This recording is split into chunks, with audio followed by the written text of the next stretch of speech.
Assalamualaikum warahmatullahi wabarakatuh. Perkenalkan, nama saya Ahmad Aikal Hidayat dengan nomor induk mahasiswa 10520000163, kelas 3F Fakultas Syariah jurusan Ilmu Pemerintahan.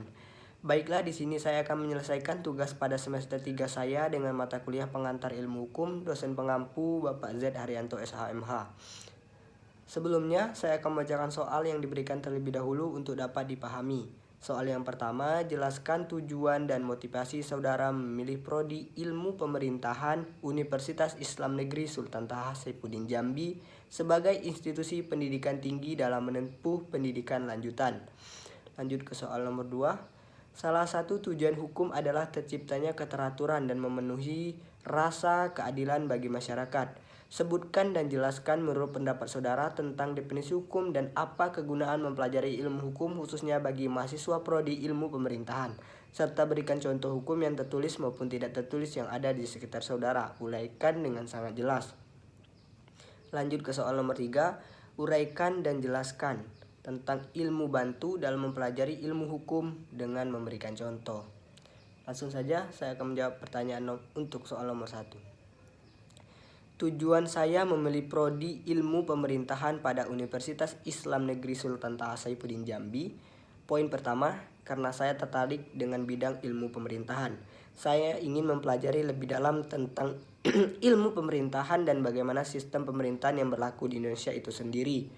Poin kedua, karena jurusan ilmu pemerintahan di Universitas Islam Negeri Sultan Taha Saifuddin Jambi memiliki keunggulan dalam sistem pembelajaran yang terunggul di Jambi. Poin yang ketiga, karena luasnya peluang kerja di bidang ini.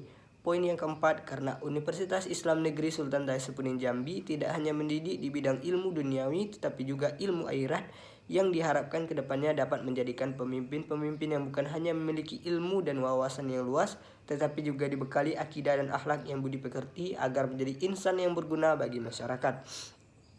Lanjut untuk jawaban nomor 2. Menurut saya, hukum adalah peraturan yang dibuat untuk mengatur serta membatasi seseorang atau sekelompok orang dalam lingkungan hukum yang berlaku agar menimbulkan rasa aman dan keteraturan hidup masyarakat. Hukum memiliki sanksi bagi pelanggar hukum karena hukum dilandasi oleh dasar atau norma-norma yang sudah diatur dalam Undang-Undang Dasar 1945. Lanjut ke kegunaan mempelajari ilmu hukum khususnya bagi mahasiswa prodi ilmu pemerintahan. Yang pertama, memberikan pengetahuan tentang hukum dan mengenai peraturan perundang-undangan. Yang kedua, menambah bekal wawasan hukum mengingat lingkungan pemerintahan tidak terlepas dari hukum. Yang ketiga, agar tidak melakukan pelanggaran-pelanggaran hukum karena sudah mengetahui dampak dan sanksi-sanksi bagi pelanggar hukum. Yang keempat, mengetahui permasalahan yang timbul dari masyarakat dan bagaimana cara pemerintahan mengatasinya. Yang kelima, agar dapat membantu memberikan pengetahuan kepada masyarakat yang masih awam tentang hukum agar meminimalisir pelanggaran hukum. Lanjut ke hukum tertulis. Hukum tertulis merupakan ketentuan dalam wujud tertulis yang dibuat oleh lembaga yang berwenang. Contoh hukum tertulis, di sekolah ada peraturan kelas seperti contoh dilarang berisik, dilarang buang sampah sembarangan, dilarang makan di kelas. Di jalan ada rambu lalu lintas seperti contoh dilarang membunyikan klakson, dilarang berhenti, dilarang parkir, dilarang putar arah, dilarang berhenti di trotoar. Di kos ada peraturan ibu kos seperti contoh dilarang membawa lawan jenis ke kos, dilarang membawa minuman keras di kos, dilarang berisik di waktu malam, dilarang pulang larut malam. Lanjut ke hukum tidak tertulis. Hukum tidak tertulis merupakan kaidah yang hidup dan diyakini masyarakat serta ditaati sebagai kaidah hukum. Hukum yang demikian biasanya disebut dengan hukum kebiasaan. Contoh hukum tidak tertulis itu di kampung atau desa ada hukum adat seperti contoh dilarang bekerja kalau ada yang meninggal, dilarang membawa perempuan ke tempat yang dapat menimbulkan fitnah. Di rumah ada peraturan rumah seperti contoh dilarang pulang larut malam, dilarang mengabaikan orang tua kalau lagi ngomong, dilarang membentak orang tua, dilarang main telepon genggam kalau lagi makan. Lanjut ke jawaban untuk soal nomor 3. Ilmu bantu merupakan ilmu yang bertujuan untuk membantu ilmu pokok dalam artian ilmu hukum. Ada di sini yang pertama ada sosiologi hukum. Merupakan salah satu ilmu bantu hukum yang mempelajari perilaku manusia terhadap hukum itu sendiri dengan menyesuaikan pada objek yang diatur. Sosiologi hukum bertujuan untuk memberikan penjelasan terhadap praktek-praktek hukum.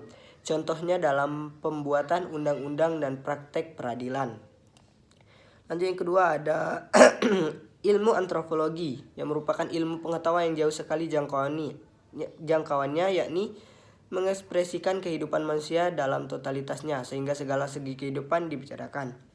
Selanjutnya ada ilmu perbandingan hukum yang merupakan ilmu bantu yang mempelajari persamaan dan perbedaan antara sistem hukum nasional satu dengan sistem hukum nasional lainnya.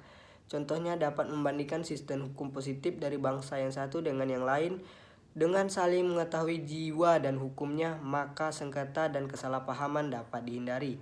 Lanjut ada sejarah hukum yang merupakan salah satu bidang studi hukum yang mempelajari perkembangan dan asal-usul sistem hukum dalam suatu masyarakat tertentu dan membandingkan antara hukum yang berbeda karena dibatasi oleh perbedaan waktu.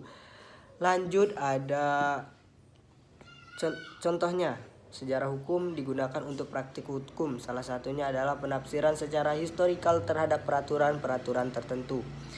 Lanjut ada psikologi hukum yang merupakan suatu cabang pengetahuan yang mempelajari hukum sebagai suatu perwujudan dari perkembangan jiwa manusia. Contoh psikologi hukum digunakan sebagai salah satu dari pencerminan perilaku manusia. Lanjut ada kriminologi, merupakan suatu ilmu yang berdasarkan hal-hal nyata atau ilmu yang mempelajari sebab musabab mengapa orang melakukan kejahatan atau tindakan pidana. Contohnya kriminologi digunakan untuk mengumpulkan bahan-bahan, menjelaskan dan menggolongkan keterangan tentang bentuk-bentuknya, luas-luasnya, sebab-sebabnya, sifat-sifatnya. Lanjut ada kriminalistik yang merupakan ilmu bantu hukum yang mempelajari tentang cara melakukan kejahatan atau modus operandi. Atau ilmu kriminalistik dapat juga dikatakan sebagai ilmu yang melihat kejahatan sebagai seni, mengenai kejahatan itu dilakukan dengan apa melakukannya. Contohnya ilmu kriminalistik itu dibantu oleh ilmu-ilmu forensik seperti ilmu kedokteran, kehakiman atau kedokteran forensik, ilmu balistik, ilmu toksikologi, ilmu dostikologi, dan ilmu akuntansi. Ilmu akuntan. Sekian dari saya. Mudah-mudahan bermanfaat bagi kita semua. Saya akhiri. Wabillahi taufiq wal hidayah. Wassalamualaikum warahmatullahi wabarakatuh.